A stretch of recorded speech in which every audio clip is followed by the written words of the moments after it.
RMC, Bourdin Direct, Magnien Président. Coup de com', coup bas, coup fourré de la campagne. Nous commençons avec la volte-face de Manuel Valls au sujet du 49.3. Volte-face, virage à 180 degrés, retournement de veste, appelez ça comme vous voulez. C'était hier matin chez nos confrères de France Inter. Je proposerai, hors texte budgétaire, de supprimer purement et simplement le 49.3. Je connais parfaitement les effets pervers du 49.3. Son utilisation est devenue dépassée et elle apparaît comme brutale.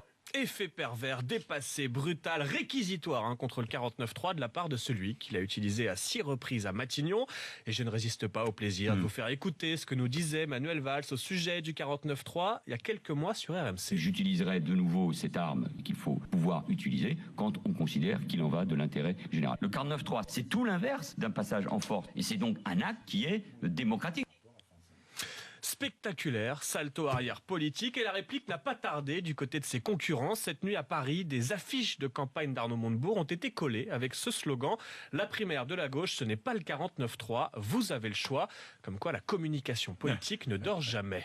À droite, François Fillon dévoile son équipe de campagne. Et là encore, joli paradoxe, depuis des mois, François Fillon promet qu'en cas de victoire, il gouvernera avec une équipe restreinte. Moi, je pense qu'il faut, pour enclencher un programme de rupture, il faut un commando. Alors, je veux un gouvernement d'abord de 15 ministres, pas un de plus. Pas un de plus. Pas un de plus. C'est parce que j'en ai fait l'expérience.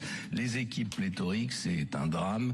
Les équipes pléthoriques, c'est un drame. Et pourtant, dans l'équipe Fillon présentée hier, on compte 127 postes, 45 membres du conseil stratégique, 16 conseillers politiques, bon, seulement 14 femmes dans cette armée mexicaine. Et alors, il y en a pour tous les goûts, Oui, des Sarkozys, des Juppéistes, Bruno Le Maire, NKM, même Jean-François Copé. Seules absentes de marque, Nadine Morano et Rachida Dati. Enfin, ces dernières semaines, une page politique s'est tournée. Nicolas Sarkozy, Alain Juppé, François Hollande, ils ont tous les trois été stoppés dans leur ambition présidentielle, mise sur la touche. Mais à l'avenir, pourrait-il tenter un comeback, une tournée façon vieille canaille à la manière de Johnny Hallyday, Eddie Mitchell, Jacques Dutronc? J'ai imaginé pour vous la future tournée des vieilles canailles politiques. Ces trois-là enfin réunis. L'image était attendue. Bercy debout dès l'arrivée de ces canailles. Ces trois monstres sacrés de la chanson ont entonné seuls, en duo ou en trio, une bonne partie des tubes qui ont jalonné leur longue carrière. Eh bien, le petit prend pas de tranche de jambon et prendra une double ration de frites. C'est la République. Je vais vous dire qui est mon adversaire. C'est le monde de la finance. J'ai la pêche, mais avec vous, c'est la super pêche. Un vent de nostalgie soufflé sur Bercy. C'est un peu notre époque quand même.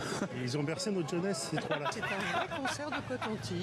Un vrai concert de coton-tige à retrouver peut-être, qui sait, bientôt sur scène. C'est super. Allez, Serge Papin, merci Charles.